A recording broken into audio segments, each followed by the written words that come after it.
amén todavía? ¿Cuántos dicen amén todavía? Amén. Vamos a ver un poquito, hermano, qué es algunos de los elementos que debe de tener una congregación. Obviamente, hermano, hay cosas que tenemos que aprender nosotros, porque a medida de que nos congregamos, dice la Biblia en Hebreos 10:24, que usted lo conoce, no dejando de congregarnos como algunos ya tienen esa costumbre, dice la parafraseada. Entonces hay muchos hermanos que toman esa costumbre, es una mala costumbre, porque el no congregarse, estamos hablando de personas cristianas, no estamos hablando de uno que no conoce, de uno que no es creyente, estamos hablando de uno que ya cree, uno que ya está. Yo pedí si habían visitas hoy, me dijeron que todos eran de casa, entonces voy a hablar con confianza. Algunas de las cosas que tenemos que entender es que la iglesia, creo que se lo dije en el ayuno, la iglesia comenzó con 120 personas, de los cuales 12 eran apóstoles. Quiere decir que 108 eran ovejitas, ¿verdad? Entre ellos estaba Lucas, que no era apóstol, estaba Mateo, estaba Felipe, estaba un montón de gente, hermano, estaba Matías, estaba Ananías, hombres también poderosos en la palabra y también, hermano, con el ministerio de Cristo, que habían estado con él. Pero los que tenían el llamado eran estos 12 apóstoles. Entonces la iglesia comenzó apostólicamente muy, muy fuerte. Entonces, luego de que se congregaron, usted conoce la historia, Pedro empezó a predicar con denuedo, a él le entregaron las llaves, y cuando Pedro predica se convierten, hermano, los primeros 3,000, los primeros 5,000, y la iglesia empieza a crecer, empieza a abundar. Ahora, lo que me interesa es que la iglesia se empezó a multiplicar cuando habían 120 unánimes, 120 unánimes. Entonces, esa palabra dice mucho, porque la unidad es una de las grandes fuerzas con las que la iglesia comienza. La unidad. Unidad. Mientras haya unidad va a haber fuerza. Pero si no estamos unidos, hermano, no va a haber fuerza. Además, por ahí dicen, el pueblo unido jamás será vencido. Por ahí dicen, ¿verdad?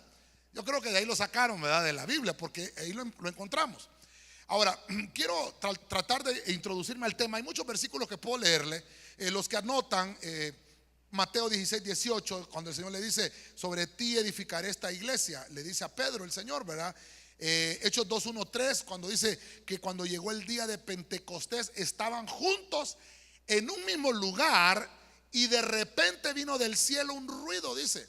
Lo que me llama la atención es que estaban congregados, por eso le puse yo elementos congregacionales. Estaban congregados en un mismo lugar. Eso es muy importante. Y yo quiero recalcarle eso esta noche, ¿verdad? Empezó a decirles Pedro todo lo que había escrito Joel. ¿Se acuerdan? Joel capítulo 2 había escrito alguna profecía. Entonces Pedro se levanta y empieza a decirle, esto es lo que pasó, lo que el profeta Joel vio, y empezó a decir, se derramó el Espíritu Santo y se empezó a mover, ¿verdad? Aquel avivamiento en la iglesia. Entonces dice Hechos 2:41, para los que están anotando. Entonces los que habían recibido su palabra fueron bautizados y se añadieron aquel día como 3,000 almas. Entonces empezó a crecer la iglesia. Mire, hermano, habían 120 y cuando esos 120 se unieron se convirtieron 3,000. Yo se lo confesé a usted y no me canso de decírselo. Se lo dije hace mucho tiempo, hace 3 años casi. No, fue, para ser exactos, fue en febrero del 2014. Estábamos ahí en el estacionamiento. No teníamos un lugar estable donde congregarnos. Solo nos mirábamos los sábados en la tarde, ahí en el estacionamiento, creo que a las 7 de la noche nos mirábamos los sábados, y los domingos también, creo que a las 4 más o menos, 4 o 5, nos mirábamos ahí en el estacionamiento. Solo teníamos 2 reuniones, sábados y domingos, porque no teníamos un lugar donde congregarnos. Ya éramos como unos 60 los que nos congregábamos. Y entonces yo le dije al Señor, porque mi petición era, Señor, voy a estar toda la vida en este parqueo. Toda la semana no teníamos reuniones. Y yo me recuerdo que aquí cerca de la San Miguel, en la casa del hermano Erwin, nos reuníamos los martes. Y ahí había un discipulado, ahí teníamos un discipulado, porque yo decía, no puede ser que toda la semana yo no me pueda congregar. Y entonces teníamos los martes ahí, hermano, y hacíamos culto. Y así comenzamos, pero el Señor me habló estando en el estacionamiento. El último día que estuvimos ahí, el Señor me habló y me acuerdo que hablé de las trompetas. La trompeta del Padre, la trompeta del Hijo y la trompeta del Espíritu Santo. Ese fue el tema. Y me recuerdo que el Señor me dijo, ahí me dijo el Señor, cuando sean 120 unidos, los voy a multiplicar en 3,000. Eso fue lo que me dijo el Señor. Cuando sean 120 unidos, los voy a multiplicar. Entonces yo digo, bueno, Señor, tenemos que aprender a estar en unidad, porque hay elementos que se ejecutan cuando uno se congrega. No solamente venirme, vamos a ver qué nos dice el pastor. Hoy el pastor de seguro va a predicar de los terremotos, como hubo algo en México ahí. No, hermano, ya la prédica está desde hace mucho tiempo ahí, ¿verdad? Por ahí está la prédica. Lo que sí quiero tratar de entrar es que los apóstoles entendieron en aquel principio que tenían que poner en práctica todo lo que habían aprendido de Jesús. Desde el nacimiento de la iglesia hay dos cosas que van de la mano. Una es la vida del templo y otra es la vida del discipulado. Son dos cosas muy importantes. Y yo, créame, hermano, tal vez otros pastores tendrán otra visión, pero nuestra visión, diga conmigo, nuestra visión es esa: vida de templo y la vida de los discipulados. ¿Por qué, hermano? Porque así comenzó la iglesia. El pasaje que acabamos de leer al principio dice que no cesaban de reunirse en el templo y por las casas. Entonces no vamos a dejar de hacerlo. Hoy tenemos culto, hoy martes tenemos culto, y el jueves ¿qué tenemos? Hay discipulado. Lo que dice la Biblia, hay que reunirnos también por las casas. Eso son las dos cosas que tienen que ir de la mano. Mire qué terrible esto. ¿Por qué le digo esto? Porque hay gente, hermano, o hay otras iglesias que no lo hacen. Minorizan el discipulado. Es más, los mismos miembros minorizan el discipulado. Y déjeme decirle algo: el discipulado es importante. Es importante. Estas dos cosas dieron como resultado que el Señor añadía a la iglesia cada día los que tenían que ser salvos. Era por medio de las reuniones en el templo y por los discipulados. Fíjense, hermano, que empieza a ver, hermano, a multiplicación. Se extiende, hermano, el ministerio por todos lados. Ahora, yo me acuerdo, hermano, cuando comenzó la iglesia, cuando nosotros comenzamos en un parqueo, perdón, en un garaje, en la casa de nuestro hermano Mario, allá comenzamos. Llegamos a la primera reunión 72 personas. No cabíamos. Y por eso fue que nos sacaron de ahí, porque los vecinos empezaron a quejar porque dejábamos llena la calle de carros, hermano, y no había paso. Y entonces nos sacaron de ahí. Entonces alguien nos prestó ese parqueo donde nos fuimos, y ahí estuvimos. Y resulta que tampoco podíamos ahí porque ya empezamos a multiplicarnos, y fue cuando nos pasamos al lugar donde estuvimos anteriormente. Pero toda iglesia comienza de esa manera. Toda iglesia comienza con un pequeño discipulado. Y fíjese usted, hermano, que la Biblia nos habla de tener algo como cobertura, como tener algo, hermano, que nos llene de fuerza, como el Espíritu Santo, porque el Espíritu Santo es nuestra fortaleza, es nuestra fuerza. Y lo primero que quiero señalarle yo como un elemento que podemos tener para poder entender lo que el Espíritu Santo nos dejaba, es que tenemos que aprender a tener experiencias en el Señor. Diga conmigo, experiencias en el Señor.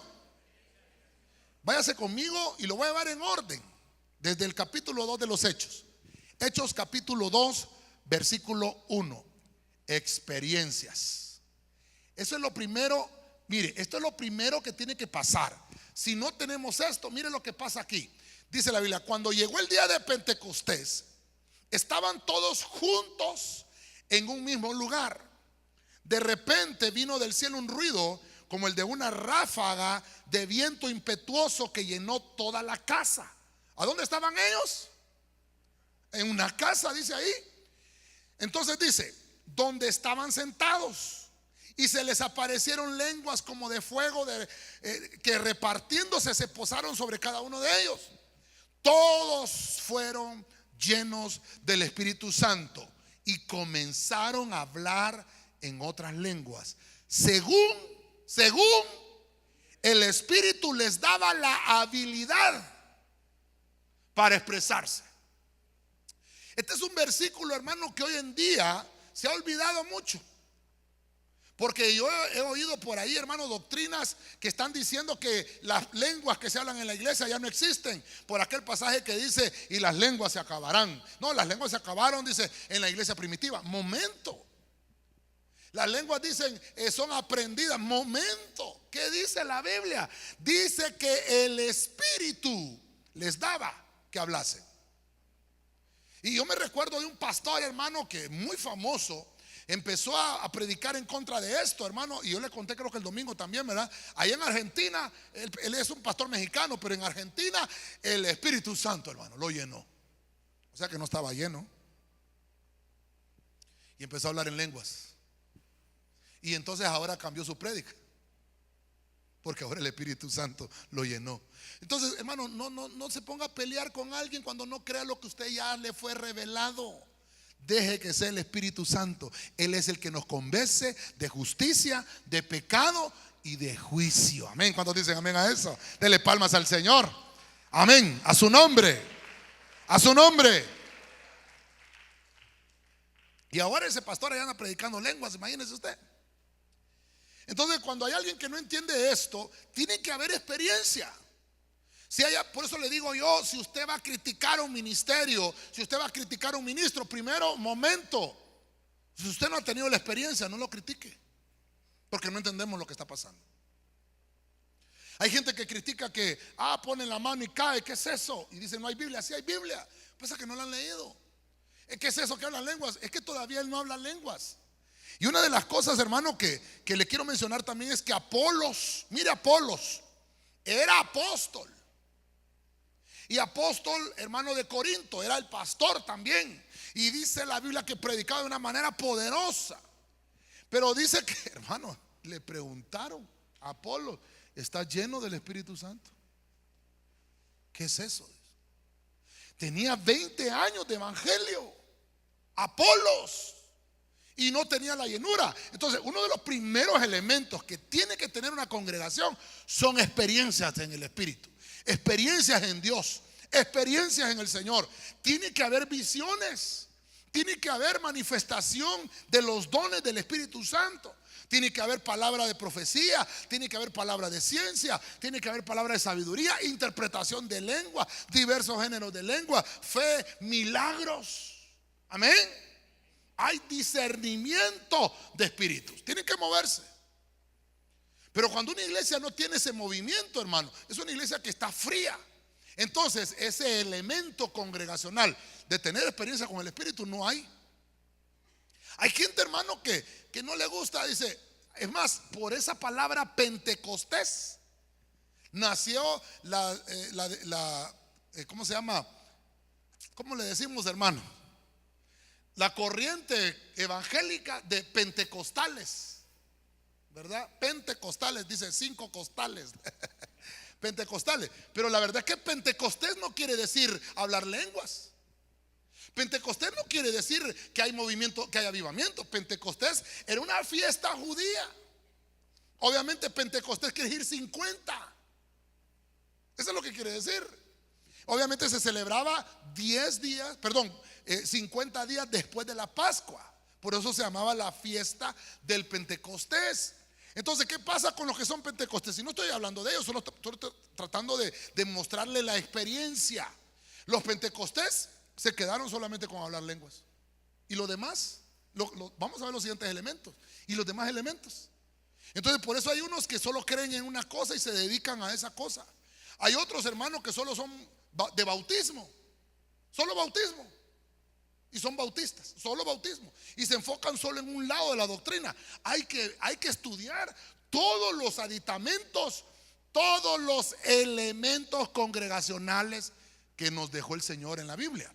Ok, ya me estoy atrasando aquí con esto. Entonces, una de las cosas que nos tiene que revelar aquí el Señor es que la iglesia tiene que tener experiencias.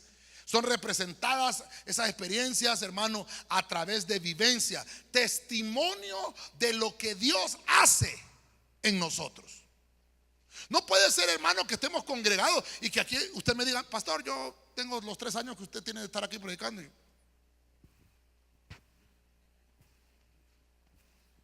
Que no me diga que no hace. Hermano, perdón, todos los cultos que venimos hay algo especial. Hay un culto de Santa Cena, hay un movimiento especial del Espíritu. Hay un culto de intercesión, el movimiento del Espíritu también diferente. Hay un culto de ayuno, como el que tuvimos el domingo, ¿verdad? Hermano, de cada reunión. Hoy es de enseñanza, el ambiente es magistral, es de enseñar. El viernes es familia. Entonces el tema, tengo que ver qué es lo que Dios quiere para mi familia. Y hay temas de escatología, hermano, ya que cuando el Señor nos revela las cosas que tienen que suceder. Entonces tiene que haber en cada reunión una experiencia diferente, una experiencia distinta. Ok, sigamos. Número 2. Vamos al mismo capítulo, pero al versículo 46. Mire cómo lo estoy llevando en un mismo libro. ¿Qué cosas pasaron en la iglesia al principio? Versículo 46 dice: día tras día. No sé si lo está leyendo conmigo. Dice: continuaban unánimes. Diga conmigo: continuaban unánimes. En el primer versículo que leí, 2:1, decía: estaban unánimes. Pero aquí dice: continuaban. No sé si les estorba la pizarra, hermano. ¿Les estorba la pizarra? Continuaban, dice ahí. Continuaban unánimes. ¿A dónde? ¿A dónde, hermano? No, pastor, aquí como usted pasa la prédica en YouTube, aquí estoy. No, pastor, aquí en la televisión, como lo pasan en el canal. ¿A dónde estaban, hermano? Perdón, hermano, ¿a dónde estaban? Entonces, ¿cómo vamos a tener elementos congregacionales si no nos congregamos? ¿Listo tratando de entender, iglesia? Cuando uno no se congrega, se enfría, hermano. Dice acá: día tras día en el templo y partiendo el pan. ¿A dónde? Hermano, en las casas comían juntos con alegría. ¿Y qué dice? Y sencillez de corazón. O sea que no había faisán ahí. Habían frijolitos con mantequilla y huevitos. Dice ahí con sencillez, perdón. Digo, hermano, perdóneme, pero yo, si a mí me ponen un King Craft, yo prefiero una baleada, hermano. Yo no sé usted. Es rico comerse, hermano, un pedazo de aguacate de esos maduritos con, hermano, con un plato de frijoles con queso, mantequilla, un huevito en torta, hermano. Dios santo, ya vamos a terminar rápido, hermano, porque ya me dio hambre. Ahora, lo que le digo es que la iglesia al principio lo hacía. Y a este punto yo le puse coinonía. Diga conmigo: coinonía. Coinonía no es, coinonía, pastor. Coinonía es que vamos a ir el sábado en un bus y nos vamos a montar todo. No. Se le llama coinonía obviamente porque es una coinonía congregacional. Pero coinonía es todas las veces que nos reunimos. Eso es coinonía. Ya le dije yo, hay un tema especial solo de esto que estoy hablando acá, de la coinonía. Hay un tema específico. Lo que está hablando aquí cuando dice partían el pan, continuaban unánimes, esa palabra griega está ahí, koinonía. Es continuar unánimes, continuar en el mismo sentido. Por eso les dije yo ayer a los hermanos coordinadores: ya recaudamos todo lo que vamos a llevar a la coinonía. Pues mire, pastor, no todos dieron. No, aquí lo vamos a dejar. Los que dieron, que Dios los bendiga. Tienen mi bendición pastoral. Esos entendieron la palabra coinonía. No, pastor, fíjese que yo lo voy a dar mañana porque no, ya no vale. Ya no vale. Ya después del trueno, Jesús María, esa es mi abuelita, ¿va? No, ya no vale. La coinonía es que usted lo haga con sencillez y lo haga pelando los maizones, hermano, con alegría. No, bueno, vamos a tener intercesión, hermano, el sábado. No, yo voy a tener mi intercesión los lunes. A mí no me importa que el pastor. Entonces usted no está en coinonía. Usted no se congrega. Vamos, hermano, a tener un estudio. No, yo estoy en mi casa. No le estoy diciendo que no tiene que estar en su casa, amén. Pero le estoy hablando de elementos congregacionales. Sí, obviamente usted en su casa tiene que orar, usted en su casa tiene que leer la Biblia, usted en su casa tiene que hacer vigilia. Bueno, pastor, yo me quedo haciendo vigilia, pero me quedo viendo todos los capítulos de La Reina del Sur. No, yo estudiando, leyendo, ayunando en su casa, pero en la iglesia. Mire cómo vamos. Coinonía. No sé si alguien, hermano, me busca en la Biblia, por favor. Dije que me ayudaran con el micrófono algunos hermanos, ¿no? Por favor, ayúdenme con Gálatas 2:9. Al que tenga Gálatas 2:9, por favor. En la iglesia debe de haber coinonía. Coinonía es donde se comparte, coinonía es donde se dialoga, donde se conoce más a los miembros. Eso es coinonía. No debe de ser una carga. Yo por eso cuando le pregunto a un hermano, hermano, ¿les carga? Sí, pastor, bien, entonces no lo haga. No lo haga.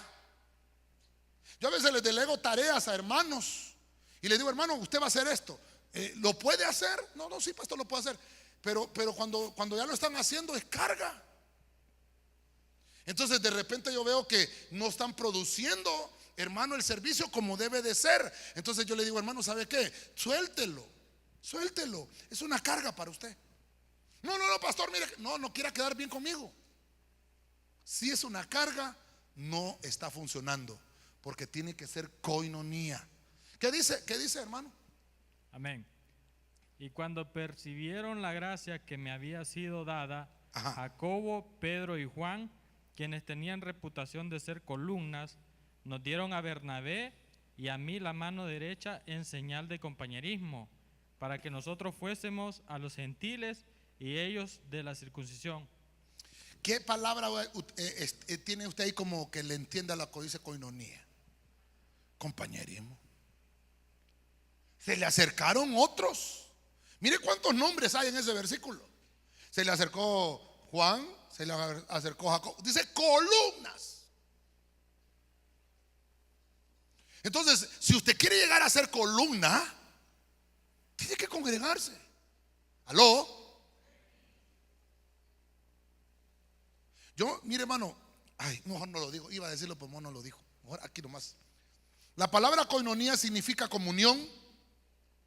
Y en el diccionario es la palabra 2842 del Strong. Significa compañerismo, asociación, sociedad, compartir, unanimidad, colectividad. En otras palabras, es estar juntos bajo un mismo sentir. ¿Verdad? Yo no voy a ahondar mucho en esto porque hay un tema específicamente de lo que es coinonía.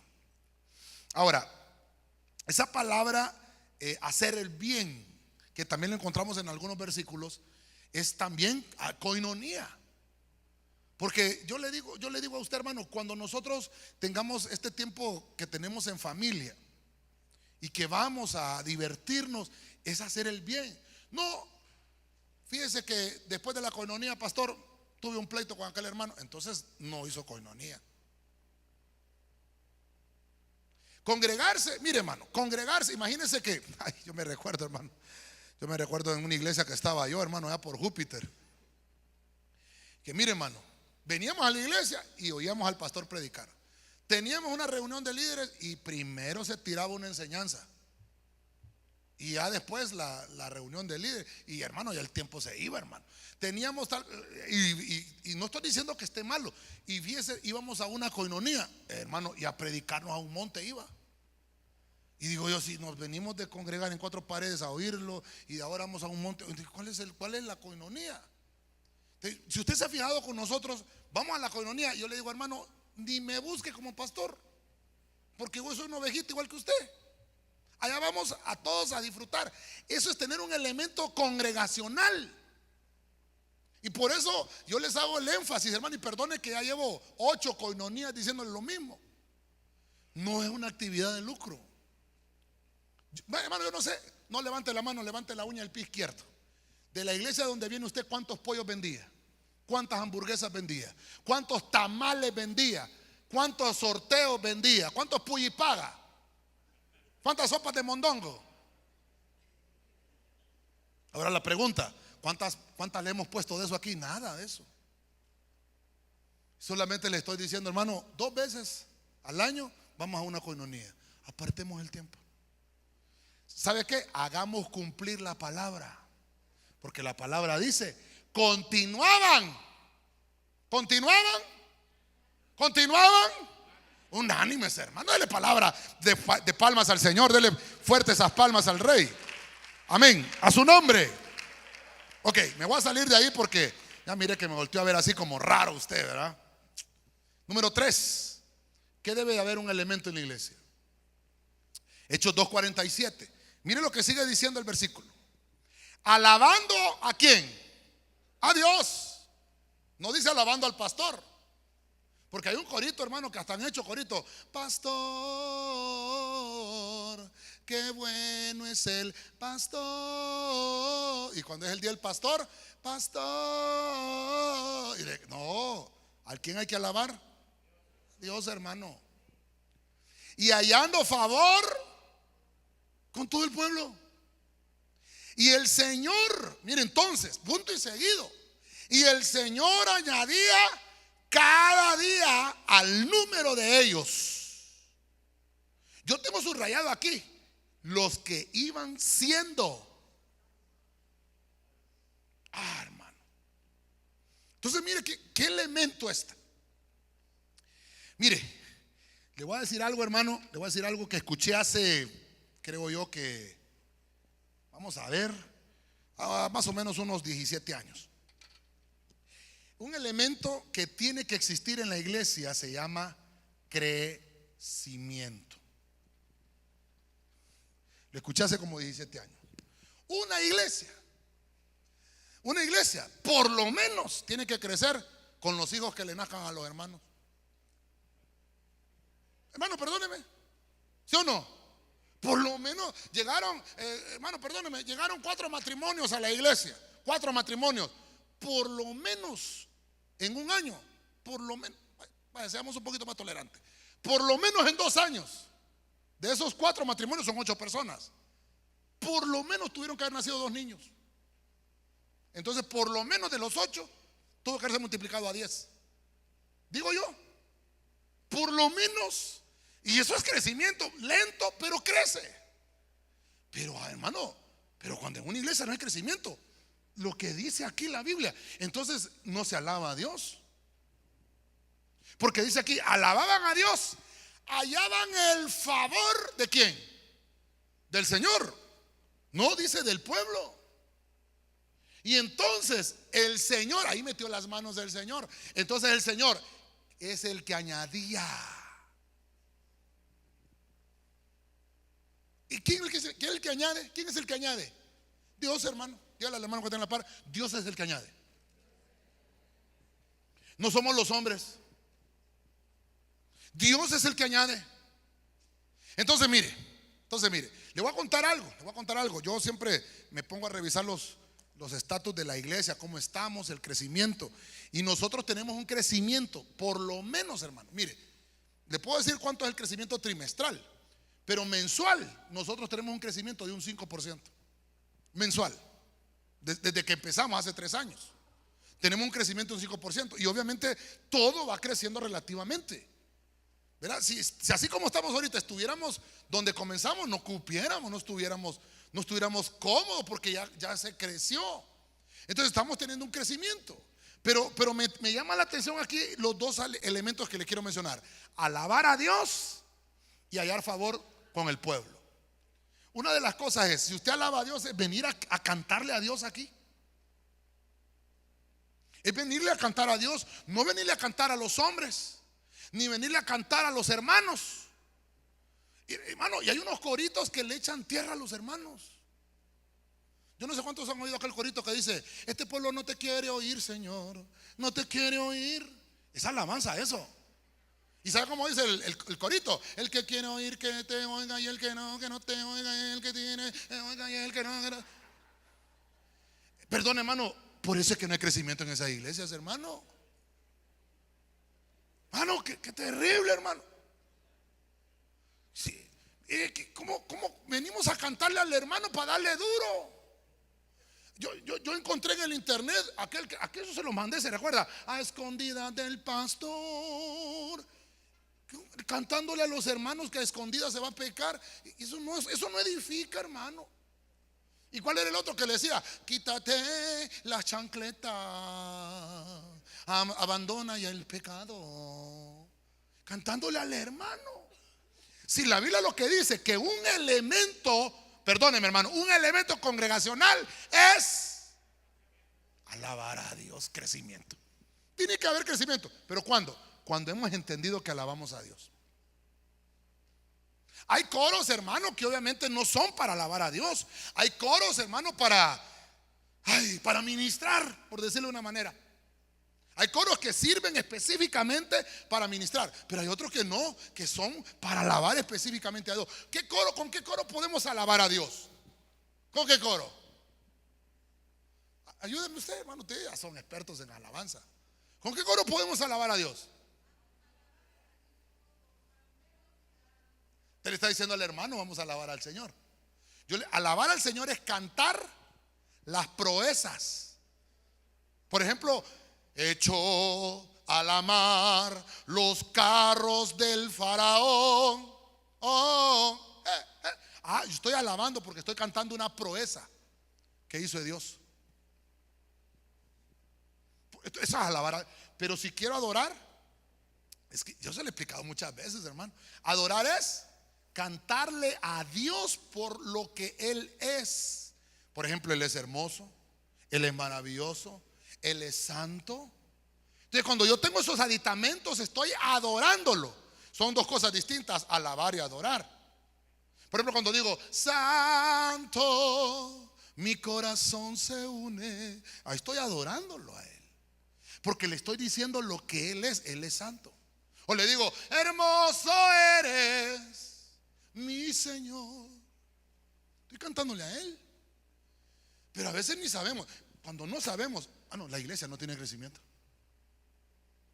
Y número dos, hallar el favor del pueblo. La iglesia tiene que tener, perdóneme hermano, pero esto es bíblico y está ahí en Hechos 2:47. La iglesia tiene que tener proyección social. ¿Ven? ¿Cómo va a hallar favor la iglesia con los del pueblo si la iglesia solo pasa encerrada en las cuatro paredes? Y la gente mira salir ahí, ¿verdad? Que el montón de hermanos que salen ahí y ese montón de gente que sale de ahí. Es que son cristianos, pero a mí nunca me han invitado a la iglesia. ¿Cómo se va a hallar favor con el pueblo? Tratándole, hermano, de llevar a otro lo que Dios ya lo bendijo a usted. Y usted le dice, mira, estoy yendo a un lugar donde se mueve la presencia de Dios, donde cae la presencia de Dios. Cuando alabamos a Dios, cuando adoramos a Dios, cae su presencia y he sentido un cambio. Dios me ha transformado a mí, ha transformado a mi familia y quiero que también ese Dios te cambie a ti también. Ahora, la pregunta sería, pero si yo sigo siendo el mismo. No le quiero decir que yo soy cristiano porque entonces ya me voy a dar color, dice. Tenemos que hacer la proyección social, predicarle el evangelio a los demás, ayudar. Mire, gracias a Dios aquí tenemos el equipo El Buen Samaritano. Primero ayudamos a los de casa. Y cuando se da sobreabundantemente, entonces todavía hay para ayudar a otros. Entonces nos vamos a los asilos, nos vamos a los orfanatorios, nos vamos, hermano, al parque central y hacemos proyección social. Y dicen, qué bueno lo que está haciendo esa iglesia. Ojalá todas fueran así. Déjeme decirle, es que el pastor se inventó ir al parque central en medio de ese sol. ¿De dónde sacó el pastor eso? Hechos 2:47. Es un elemento congregacional. Tenemos que aprender, hermano, tenemos que predicar las buenas noticias a los demás. Vaya, le voy a contar cómo podemos hallar favor ante el pueblo. Nosotros acá tenemos internet y se paga el internet. Y usted sabe cuánto cuesta. Bueno, usted sabe lo del wifi, usted tiene bien el dato del wifi, lo tiene bien clarito. Se paga. Tenemos cámaras, tenemos computadoras donde hacemos todo, la transmisión en el Facebook y las prédicas quedan ahí en el internet. Hermano, se gasta para eso. ¿Sí o no? Y hay hermanos que me preguntan, una vez me dijeron unos hermanos, pastor, usted debería solamente de poner 5 minutos de la prédica y después ponga un codito. Si quieres oír toda la prédica completa, entra al siguiente enlace, pon tu tarjeta de crédito y descargarás toda la prédica. Es que cómo se gasta, pastor. Hermanos, dice la Biblia, hay que dar de gracia. Entonces usted va a encontrar todas las prédicas en el internet y solo le da descargar y la baja todita y no le cuesta nada.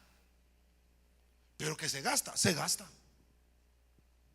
Lo que pasa es que somos buenos para criticar, hermano, y somos rapidísimos, hermano. Pero mira, un pastor me dijo, oíme vos, y vos cuánto gastaste en poner ahí las cámaras y el enlace y todo. No, se gasta esto, se gasta. Uy, vos, me dice.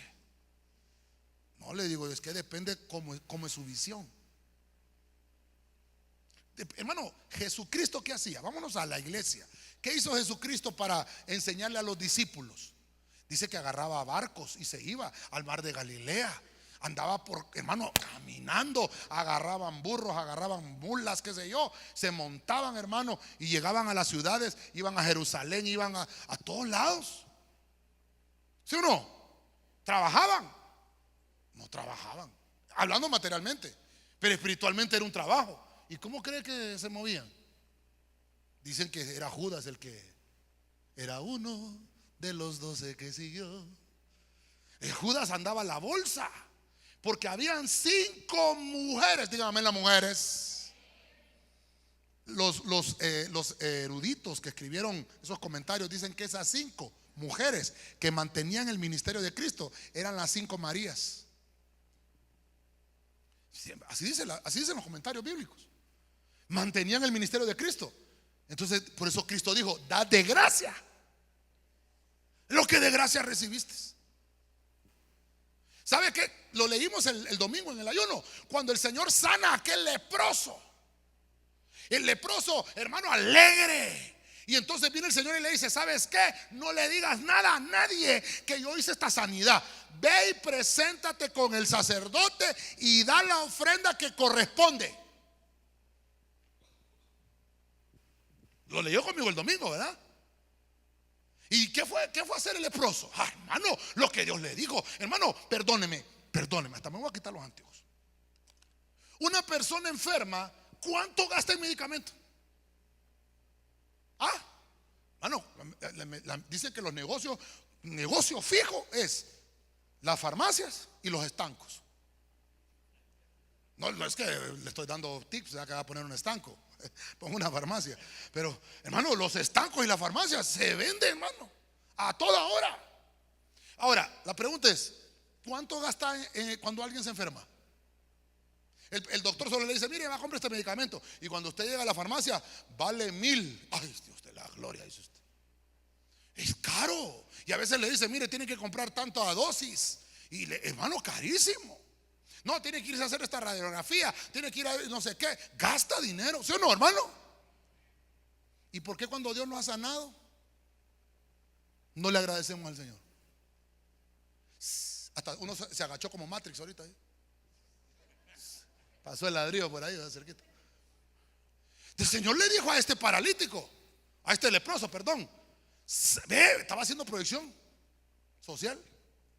Ya te sanaste, presentate. Le dijo el orden. Yo todavía no soy el sacerdote de turno. Le dice: Señor, preséntate con el sacerdote que está de turno. Ve a la congregación y preséntate al sacerdote de turno y da la ofrenda correspondiente.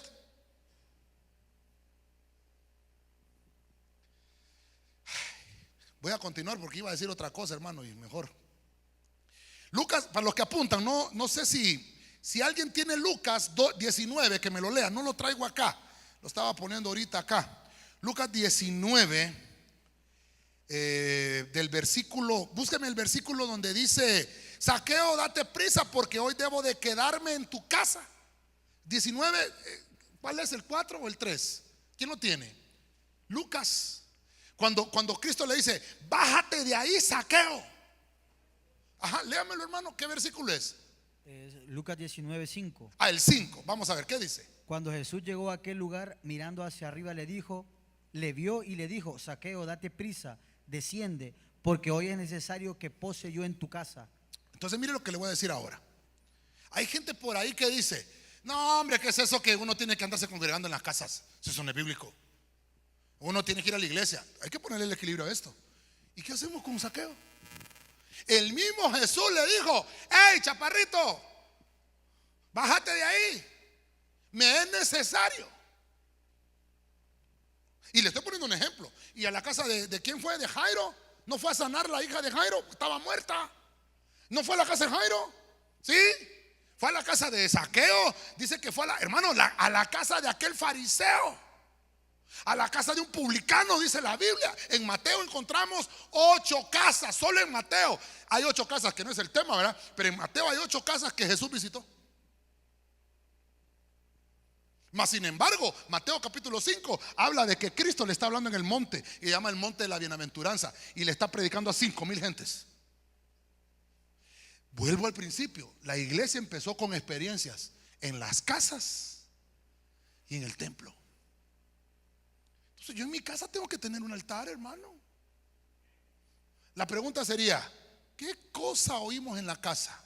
¿Qué música se oye en la casa?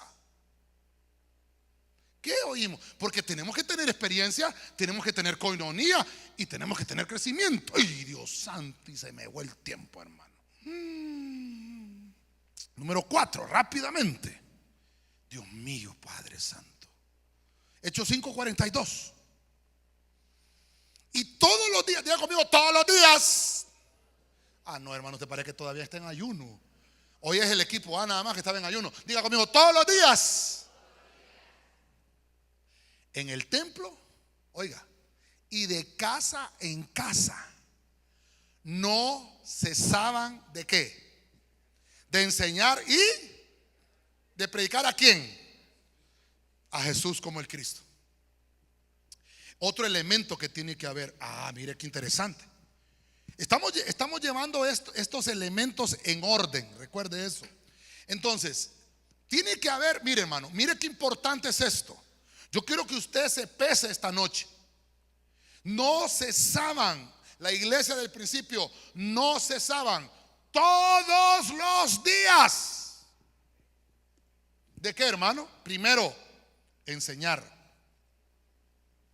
Enseñanza y predicación. Esto se lo he explicado en otras ocasiones. Hermano, no es lo mismo predicar que enseñar. No es lo mismo enseñar que predicar, son dos cosas diferentes. Dice que todos los días, por eso le digo yo, hermanos, una iglesia donde no hay alguien que enseñe, ese nunca aprende. Porque el que deja de enseñar, deja de aprender. Si tenemos que tener estos elementos en la iglesia, elementos congregacionales. Se tiene que enseñar en la iglesia y se tiene que enseñar en las casas. Se tiene que enseñar en la iglesia, se tiene que enseñar en los discipulados. Se tiene que predicar en la iglesia, se tiene que predicar en los discipulados.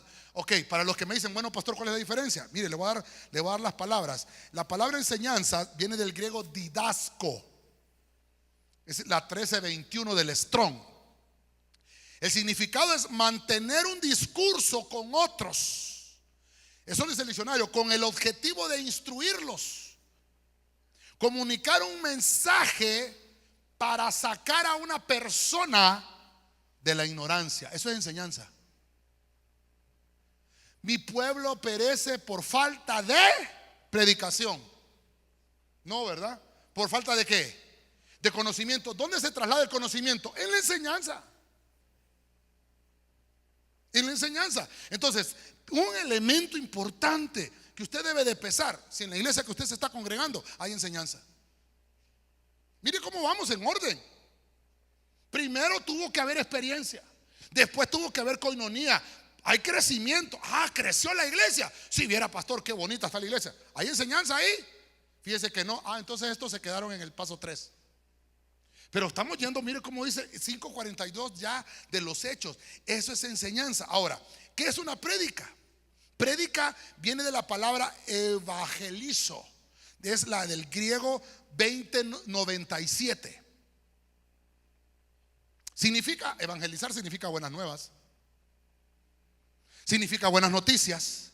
anunciar noticias alegres, con gusto, con deseo que la gente lo entienda con emoción. Entonces ya aquí es trasladar una buena noticia. Aquí es trasladar con gusto, con alegría. Pero aquí no. ¿Por qué? Si yo le tengo que enseñar las 7 copas de ira, hermano, son buenas noticias. ¿Perdón? El Evangelio dice que son buenas noticias. Pero ¿qué hacemos si tengo que enseñar las 7 copas de ira? Tengo que aplicar didasco, enseñanza. ¿Me estoy dando a entender, iglesia? Es que hay gente que dice: uy, ese pastor que solo machete da. No, usted tiene que saber qué es lo que se está haciendo en ese momento. Si se está enseñando o se está predicando. Por eso yo, mire, hay gente que, mire, hasta pastores me dicen a mí: yo no sé, vos, me dice, ¿por qué pones los temas que vas a predicar ahí? Me dice. No, le digo yo, para que la gente sepa lo que va. Si ya el Dios me dio el tema, ¿por qué no se lo voy a anunciar a la gente? Vos que clama en el desierto, prepara el camino del Señor. Si Juan ya sabía, Juan iba preparándole el camino a Jesús. Ahí viene, el que viene tras de mí, yo no soy digno, decía Juan. Ese los va a bautizar con fuego. Dice ahí, ¿verdad? Dice, él le venía predicando lo que iba a pasar. Entonces yo digo, eso mismo estoy haciendo yo. Y le pongo: hermano, hoy es culto de enseñanza. Mira, el tema es este. Prepárese, vaya con su corazón dispuesto. ¿Por qué, hermano? Porque es enseñanza. Pero cuando es predicación también, ya sabe usted que ese tema, el tema que se va a hablar, porque son dos cosas distintas. Y aquí no quiero abundar en más, ¿verdad? Pero eso es predicar o exponer la palabra. Ok, ya como el tiempo se me fue, tengo que terminar, hermano. Ay, Jesucristo. Quiero que alguien me busque Hechos 20:18, hermano. Dios santo, ya se me fue el tiempo. No vamos a verlo todo. Alguien me busca Hechos 20:18 rápidamente, hermano, por favor.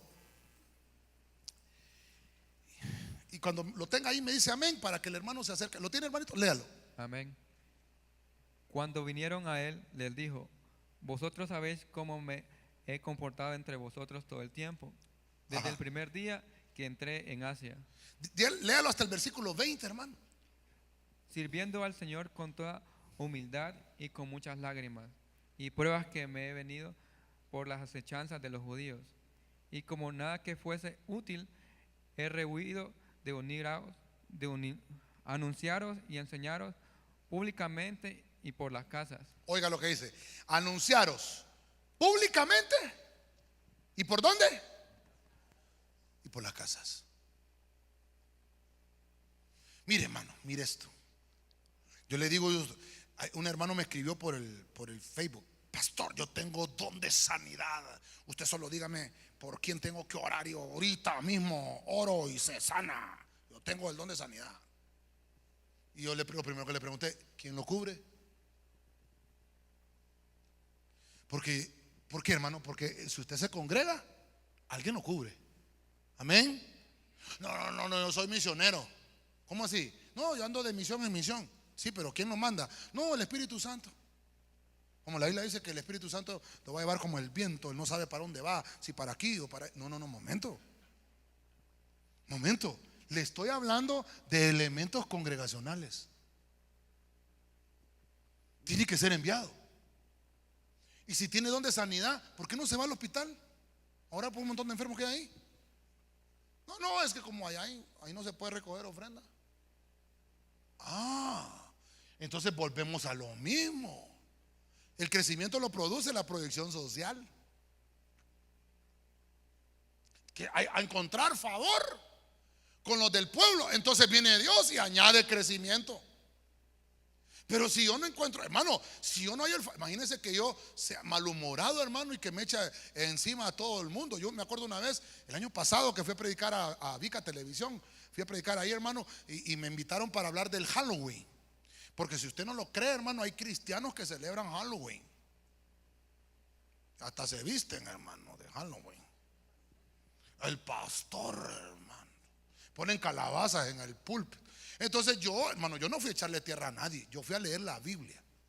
Obviamente no va a encontrar la palabra Halloween en la Biblia, pero sí va a encontrar ocultismo, va a encontrar hechicería, brujería, que son las prácticas que hacen ese día. Pero a mí me tocó ir a hacer este tipo de cosas, enseñar.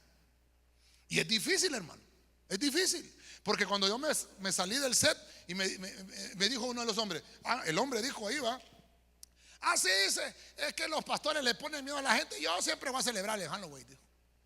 No, si eso no se trata de que lo celebre o no lo celebre, mi obligación es exponer. ¿Qué es lo que hizo Pablo ahí? Yo, dice, fui a la iglesia y les prediqué y les enseñé. Y también en las casas les prediqué y les enseñé. Ahorita tengo un tema, las 7 uñas del anticristo. Este lo voy a guardar para el culto que más se llene en la iglesia. Y viene el Señor y le dice, no, hoy vas a ir a predicar a la casa de fulano. ¿Y cuántos van a ver en la casa? Como 12. Entonces voy a llevar otro tema. No. Si Pablo dice, les enseñaba en la casa y en el templo. Ok, usted me volteó a ver así como serio. Súbanos de alabanza, por favor. Tengo que terminar porque el tiempo se me fue. Alguien que vaya buscando Mateo 21:13. 21:13 de Mateo. El último elemento, ahí lo vamos a dejar. ¿Qué tiene que haber en la iglesia? Diga conmigo, oración. Dígalo fuerte, hermano, oración. Este es un elemento congregacional. No me vaya a decir, no, pastor, yo oro en la casa. No, momento. Vámonos a la Biblia y mire ese versículo tan certero. 12:12 significa gobierno. Gobierno. Dice Hechos, al darse cuenta de esto, fue a la casa de María, la madre de Juan, llamando también a Marcos, donde muchos, diga conmigo, muchos estaban reunidos. ¿Y qué? Y oraban. Estaban reunidos viendo el final de La Mujer de Palo. La final de la Champions. Hasta un hermano me dijo una vez, uy, pastor, esa pantallota está buena para poner la final. Póngala ahí el domingo y va a ver cómo se le va a llenar la iglesia. No, hermano, las cosas ya fueron consagradas para el uso del Señor. Hermano, perdóneme, fuera triste si no fuera trágico. Pero hay iglesias. Yo he bajado la foto que han puesto en el Facebook. Después de la prédica de la tarde, no te pierdas en nuestra pantalla la final del partido tal. No sé, ¿quién tiene Mateo? El que le dije yo. Jesús está hablando. Termino con eso. Mateo 21:13. Jesús va al templo y encuentra, hermano, que los elementos que tienen que haber no hay. ¿Lo tiene usted? Léalo, hermanita, léalo. Mateo 21:13 dice, en el nombre del Padre. Y les dijo, escrito está, mi casa de oración será llamada, mas vosotros la habéis hecho cueva de ladrones. Ay, qué duro eso. Perdone, pero hay que leerlo. O lo arrancamos de todas las Biblias de ese versículo. Un elemento que tiene que haber en la congregación es oración. Aquí oramos los sábados y hacemos un llamado, hermanos, el sábado 6 de la mañana, culto de intercesión, oración congregacional, porque es un elemento. Una iglesia, hermano, perdóneme, en la casa tenemos que orar todos. No, pastor, usted puso ese punto ahí porque a usted le conviene. No, a mí no me conviene, hermano. Mi trabajo es predicar. 5 vienen, predico con los 5 que vienen. Ahí están los hermanos de intercesión que le cuenten. Los temas que predicamos en intercesión ni los he predicado en la iglesia. Y se me acercaron unos hermanos y me dijeron, pastor, ¿tiene grabado ese tema que predico? Me interesó mucho. No, fíjese que como ni los de la televisión vienen el sábado, uno lo grabamos. Ya se fue el riflazo, va, para los de televisión. No, pobrecitos, ellos descansan. Tienen que descansar por lo menos un día. Esos muchachos están ahí, los 16 cultos están ahí, hermano. 16 cultos. Con gripe, con tos y con todo, ahí están. Entonces le digo, no, fíjese hermana que los sábados, como es intercesión congregacional, Dios tiene algo especial para los que venimos. Nos ministra a Dios. Pero yo he entendido, tiene que haber oración. Un elemento. Ahí están los 5 elementos. Creo que es lo mismo que le tengo acá. Tienen que haber experiencias. Si no tenemos estos aditamentos en la iglesia, entonces la iglesia, hermano, no es una iglesia congregacional. ¿Sabe qué es? Es un club social. A la iglesia solo llega a ver al hermano para cobrarle. Es que voy a llegar a la iglesia porque ese hermano solo llega en el culto el domingo en la mañana. En la mañana ahí está el hermano. Entonces solo llega por cobrar. No llega por ver al Señor. No llega por lo que Dios le va a hablar. ¿Por qué vamos a la iglesia? ¿Cuál es la motivación? Tiene que tener una experiencia. Decirle al Señor, hoy voy a ir y quiero tener una experiencia contigo. Amén y amén. Dele palmas al Señor, hermano. Gloria al Señor. Póngase de pie. Vamos a orar. Sí, por favor, me ayudan acá. Póngase de pie, vamos a orar. Delante del Señor se presenta usted, me voy a presentar yo. Y le decimos, Señor, queremos tener esa experiencia de la iglesia del principio, que se reunían con fervor, hermano, todos los días. Y dice continuamente. No dejaban, hermano, por ningún motivo. Hermano, yo felicito a usted que se dejó venir hoy martes, hermano. Felicidades, porque usted tiene hambre por la palabra. Amén. Amén, hermano. Amén. Es una bendición. Mire, no espere que le ponga la mano, espere que se la ponga a Dios, que es mejor. Amén. Vamos a orar. Yo voy a invitar, si usted quiere venirse al frente esta noche y decirle al Señor, aquí estoy. ¿Qué sería de mí si no me hubieras alcanzado? ¿Dónde estaría hoy si no me hubieras perdonado? Tendría un vacío en mi corazón, vagaría sin rumbo, sin dirección. Si no fuera por tu gracia y por tu amor, si no fuera por tu gracia y por tu amor, sería como un pájaro herido que se muere en el suelo. Sería como un ciervo que brama por agua en el desierto. Si no fuera por tu gracia